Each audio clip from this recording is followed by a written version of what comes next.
beliefs. So you want to tell me again the Republican Party is the party of hatred. And I think once you start presenting the facts to them, because people are just plain ignorant of the facts today. I'm not saying they're stupid. They're ignorant of the facts. And when you start presenting the facts, if their mind is open enough, if they're not blinded just by silly, touchy-feely wanna-believe beliefs, if they're actually a thinking person, their eyes will start to open and they start to realize, hey, yeah, wait a minute. It's the Democrat Party that gave us that gave us welfare, the destruction of the black family. And by the way, speaking of the black family, did you know that blacks, African Americans, are now on a negative population growth?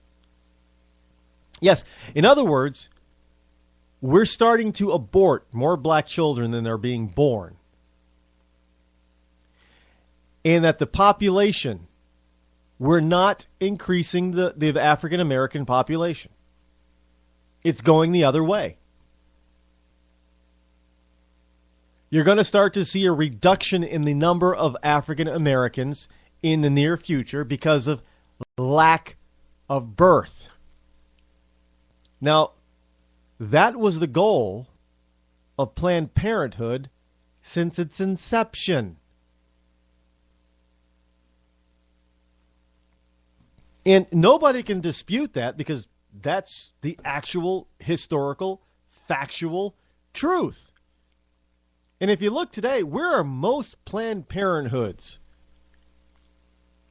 They're in urban, near or in the middle of urban centers. And most of those urban centers are highly populated with blacks and Latinos. It's the truth, even to this day. It's not about woman's health. It's all about, controlling the population of certain undesirables. And guess who wants to stop funding it? Republicans. Guess who wants to keep it funded by the government, by tax dollars? Guess who wants it to be able to expand? Democrats. Think about it. Republicans want to shut it down, or at least limit it, so not as many babies are aborted, especially minority children, or so fewer minority children are aborted. But somehow Republicans are the racists. Democrats and liberals, they want to keep the funding going to Planned Parenthood. They want funding to continue and be increased to abortions. So who gets aborted? Blacks and other minorities. So, again, who's the hateful, racist, bigoted, homophobic group? Oh, yeah. Well, Republicans don't like homosexuals.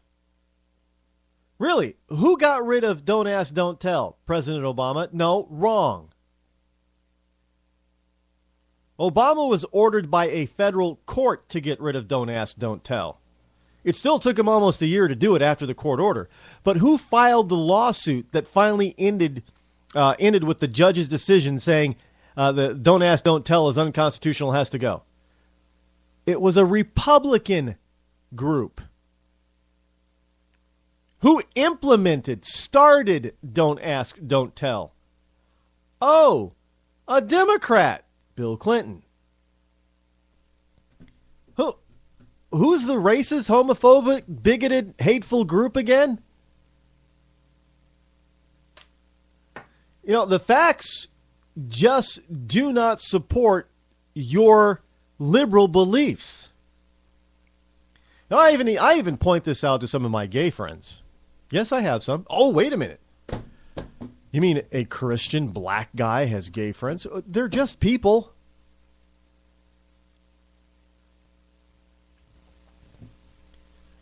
I have pointed out this out to some of my, and some of them, surprisingly enough, and I have said this before, did you know that a good number, if not a majority, of gays do not necessarily support gay marriage. But those aren't the ones that you hear from. You hear from this small vocal minority that want, yeah, we want it. We all want it. And there's a lot of physically and socially conservative gay people out there. They don't fall into the trap and notion that because they know the difference too. Well, if the liberals loved us so much, why did it take them so long to do anything for us? And why is it we still don't have marriage? Clinton could have did it, didn't. Obama could have done it by now, hasn't. Again, who's the homophobic, bigoted, hateful group?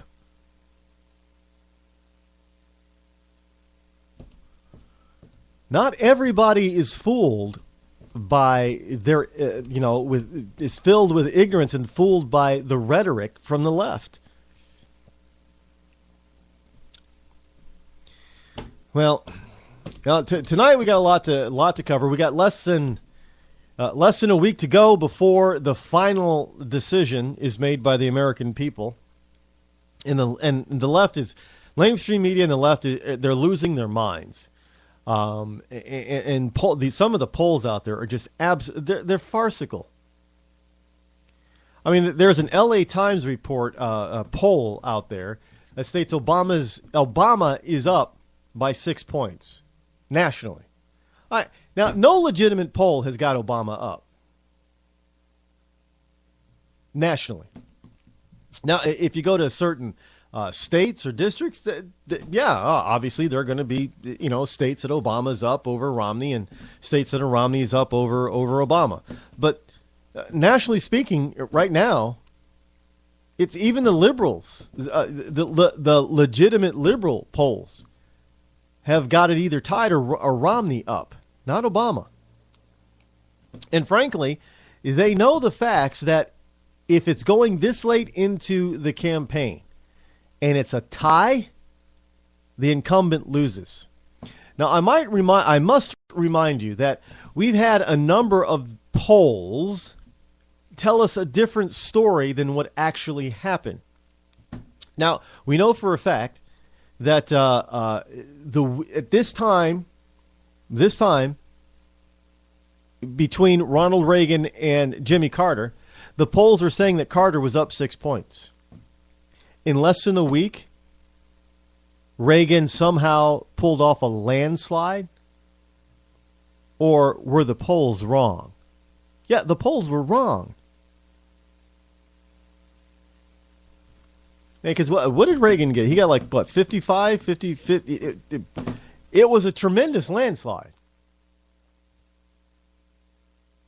And the same thing happened with Bush twice. Oh, Al Gore. Al Gore is up. Well, Al Gore won the popular vote slightly. But it was nowhere near the numbers that the polls said Gore was up. And in the important states, Gore lost, which is why Bush became president. No, Bush stole the election. No, Bush didn't steal the election, and we can, I'm not going to rehash that, but the evidence is overwhelming that no, he didn't. That Al Gore tried to steal it. Same thing with Kerry. The poll said that Kerry was going to win, and the exit poll said that Kerry was going to win, and then the final tally came out, and everybody was like, "Huh?" Well, look, facts aren't based on hope. They're not. Facts are not based on hope. Facts are facts. Whether you like them or believe them or not, the truth is the truth. And the truth is that they wanted these numbers to be real, but they weren't. So now here we come, Romney versus Obama. And some of these outlandish liberal idiots have got Obama up as much as 6 points, when nobody in their right mind believes that. Not even Obama. But it really doesn't matter, because historically speaking, Obama's in trouble by the numbers. He hasn't hit 50% in any of the polls. And it's a historical fact that usually the number that comes in is less than what is projected in the poll. So, for instance, let's say Obama is polling at 50%. Let's just pretend for, craps and giggles. He polls at 50%. What's going to happen is the actual vote count, he's going to end up with 48 or 49%. So he's going to come in less than the actual poll. That's historically factual. So if he's as low as 46% in some polls, that means he's going to actually pull 44, 45%. No president has ever won at 44% of the vote. None. I mean, it's just not, well, I take that back. What was Clinton back when Clinton and Bush, when you had Ross Perot in there? Because Ross Perot pulled almost 20% of the vote. He pulled 19% that year. So a lot of it came from Bush. So Bush wasn't in the 40s. But what was it? Clinton? Clinton was at 45, I think. Did Clinton win with 45? 40? Well, I don't know. 45% of the vote or something like that? It was no mandate, by the way, for him to do whatever that he wanted to do. Yes, folks, it is Halloween. And we've got some scary news for you. If you haven't heard already. And I'm going to tell you, I'm not happy about this. Not one little bit.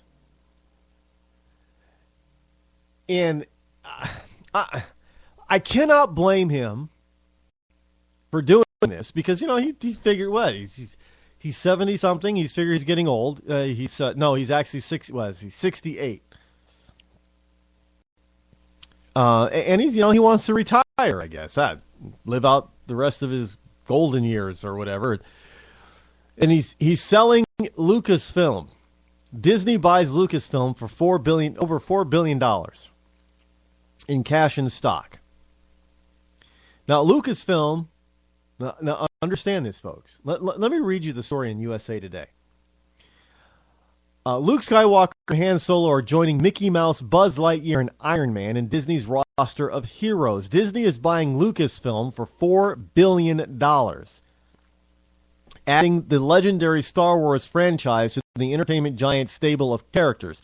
Now, Lucasfilm is 100% owned by founder George Lucas.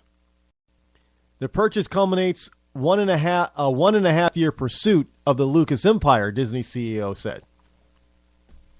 Now, Lucas, who receives 40 million Disney shares from the deal, will be the second largest non-institutional shareholder of Disney, Bloomberg says, behind the trust of deceased Apple co-founder Steve Jobs. Now, the 68-year-old Lucas will serve as creative consultant but plans to retire. Now, for the past 35 years, one of my greatest pleasures has been to see Star Wars passed from one generation to the next, said Lucas, chairman and CEO of Lucasfilm, in his statement. It's now time for me to pass Star Wars on to a new generation of filmmakers. Said Disney CEO Robert Iger, this is one of the great entertainment properties of all time, one of the best branded and one of the most valuable, and it's just fantastic for us to have the opportunity to both buy it, run it, and grow it. Now, the big screen isn't the only place that there might be tales from the galaxy far, far away. We really like Star Wars potential on TV as well, Iger said, and we think cable satellite channel Disney XD will be a great home for that. Disney expects to more aggressively expand the Star Wars film schedule, Iger said in a statement. Following the release of Episode 7 in 2015, our long-term plan is to release a new Star Wars feature film every 2 to 3 years.